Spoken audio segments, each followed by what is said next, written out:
పెద్దలారా మిత్రులారా అందరికీ నమస్తే. నేను గరిడేపల్లి సత్యనారాయణ, న్యూ లక్ష్య ఆర్గనైజేషన్. ఎల్‌నినో ఎఫెక్ట్ కానియండి, వర్షాభావ పరిస్థితులు కానియండి, ఇవాళ చెరువులు, కుంటలు అడుగంటినటువంటి పరిస్థితిని మనం చూస్తా ఉన్నాం. ఇది సరిపోదనకుండా ఎల్‌నినో ఎఫెక్ట్ ఉందని చెప్పేస్తుంటే ఫిషరీస్ వాళ్ళేం గాడిదలు కాస్తున్నారు, అగ్రికల్చర్ వాళ్ళేం ఒంటెలు కాస్తా ఉన్నారు, గుర్రాలు గాడిదలు కాస్తున్నారు. ఎల్‌నినో ఎఫెక్ట్ ఉందని అన్నారు కదా, చేపలు పట్టడం కోసం చేపలు జనరల్‌గా పట్టుకోవచ్చు, పడవేసుకొని తెడ్డేసుకొని పట్టచ్చు. నీళ్ళని వదిలిపెట్టేశారు, ఇలా ఆయకట్టు. అసలే ఎల్‌నినో ఎఫెక్ట్. దాన్ని అధిగమించడానికి ఒక విజన్ లేదు. దేశంలో, రాష్ట్రంలో ఉన్నటువంటి అగ్రికల్చర్ అధికారులకి పుణ్యానికి జీతాలు ఇస్తున్నారు తప్పితే మరొకటి కాదు. చేపలు పడవేసుకొని పట్టవచ్చు సంవత్సరం పొడుగుతా. అది నీళ్ళని ఎలా తీశారు ఎల్‌నినో ఎఫెక్ట్ అంటే వీళ్ళేం గాడుదులు కాస్తున్నారు సంవత్సరం పొడుగుతా, వీళ్ళకి ఎందుకు జీతాలు ఇవ్వాలా? రాష్ట్ర అధికారులకు కానీ, నేషనల్ లెవెల్లో ఉన్న అగ్రికల్చర్ సెక్టార్కి సంబంధించిన వాళ్ళకి. ఎంత పనికిమాలిన శాఖ అంటే అగ్రికల్చర్ సెక్టార్ డిపార్ట్మెంట్ రాష్ట్రంలో, దేశంలో అంత పనికిమాలింది. ఎల్‌నినో ఎఫెక్ట్ వస్తుందని వాళ్ళకి ముందే తెలుసు. చేపల చెరువులు ప్రికాషన్స్ చెప్పాలి కదా, జనరల్గా అవసరమైతే పడవ కొనుక్కుంటారు. ఆయకట్టు చాలా పోయింది కదా ఇప్పుడు. ఉన్న నీళ్ళని నెల్లదీస్త్రీ. ఎంత పనికిమాలిన వాళ్ళు అగ్రికల్చర్ శాఖ డిపార్ట్మెంటు, అంత పనికిమాలినటువంటి డిపార్ట్మెంటు ఎక్కడ ఉండదు. వర్షాభావ పరిస్థితులు వాతావరణ శాఖ సైంటిస్టులు, వ్యవసాయ శాస్త్రవేత్తలు చెప్తున్నారు కదా, వాతావరణ శాఖ శాస్త్రవేత్తలు. ఇంత పనికిమాలిన వాళ్ళని నేను రాష్ట్రంలో, దేశంలో ఎక్కడ ఉండరు. అంత అసలు వాళ్ళని సస్పెండ్ చేయాలి నాకు తెలిసి. చేపలు పట్టుకోవచ్చు, పట్టుకునే పద్ధతి ఇంకేరే పద్ధతులు ఉన్నాయి. పడవేసుకొని పట్టుకోవచ్చు. మా పాలేరు చెరువులు పడవేసి పడతా ఉన్నారు. సముద్రం మీద పోయేటోళ్ళు పడవలు వేసుకొని పడతారు. నదులలో ప్రయాణం చేసేవాళ్ళు పడవలు వేసి పడతారు. చెరువులలో చేపలు పట్టే పద్ధతి ఇంకేరే ఉన్నది. వలలేసి పట్టవచ్చు. అన్ని పెద్ద మొత్తాల్లో కాపనండి.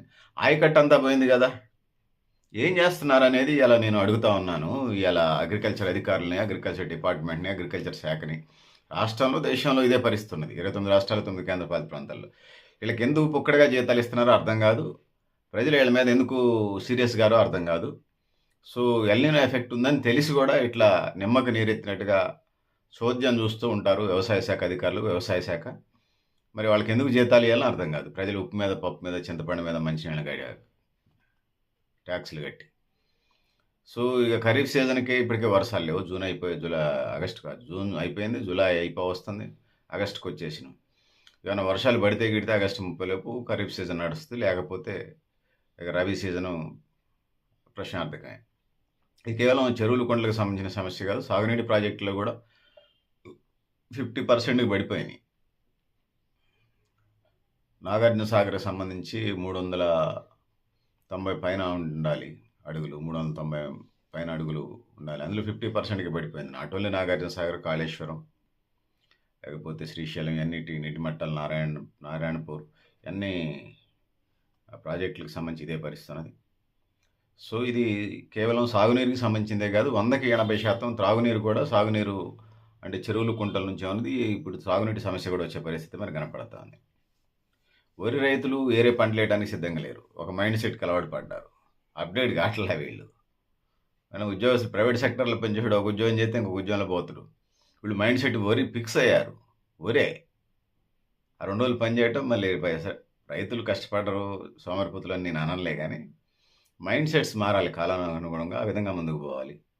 సో శ్రీశైలం, నారాయణపూర్, కాళేశ్వరం, ఈ డ్యాములు నాట్ ఓన్లీ ఇది, నదుల అనుసంధానం కూడా ఇలా ఒక ఎజెండాకి వచ్చినట్టుగా మనకి వినపడుతుంది. చాలా కాలంగా వాజ్పేయి గారి కంటే ముందు నుంచి కాంగ్రెస్ ప్రభుత్వాలు చివరి దశలో నుంచి నదుల అనుసంధానం ఉన్నది. అంటే స్వతంత్రం వచ్చిన దగ్గర నుంచి నదుల అనుసంధానం అనేది కార్యక్రమం. మనకి గొలుసుకట్టు చెరువులు ఉండేవి, ఆ చెరువు నిండితే ఇంకో చెరువుకి అనేది.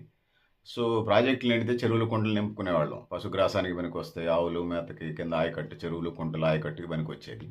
అసలు అదే లేదా, ప్రాజెక్టులే నిండలేవా వర్షాలు లేక. సో అది చెరువులు, కుంటలదే కొంచెం అగ్రికల్చర్ శాఖ వాళ్ళు అప్రమత్తంగా ఉంటే, కనీసం ఇది జూలైకి వచ్చాం కదా, ఒక 3 నెలలు 4 నెలలు ముందు ఎల్‌నినో ఎఫెక్ట్ అని మనమే చేసాం. మనం ఏప్రిల్, మే నుంచే మనమే చేస్తూ ఉన్నాం. అన్నీ తిరిగేస్తూ, అనేక మందితో మాట్లాడుతూ, అగ్రికల్చర్ అధికారులతో కలుస్తూ మనమే చేస్తున్నాం మన ఛానల్ నుంచి. మరి జీతాలు లక్షల జీతాలు దొబ్బేవాళ్ళు, ప్రజల పనులు కడుతుంటే కొద్దిది కూడా బాధ్యత లేకుండా చెరువులు, కుంటలు ఆయకట్టుకు పోవటానికి కారణం అగ్రికల్చర్ శాఖ తప్ప మరొకటి కాదనేది ఈ సందర్భంగా నేను తెలియజేసుకుంటున్నాను. సో ఆ బాధ్యత అంతా చేపలకు సంబంధించి చేపలకి ఓకే, చేపల గురించి నీళ్ళు ఎలా తీశారని చెప్పదలుచుకున్నాను. చేపలు పట్టడం కోసం నీళ్ళెళ్ళ తీశారు. చేపలు పట్టుకునే పద్ధతి ఇంకేరే ఉన్నది.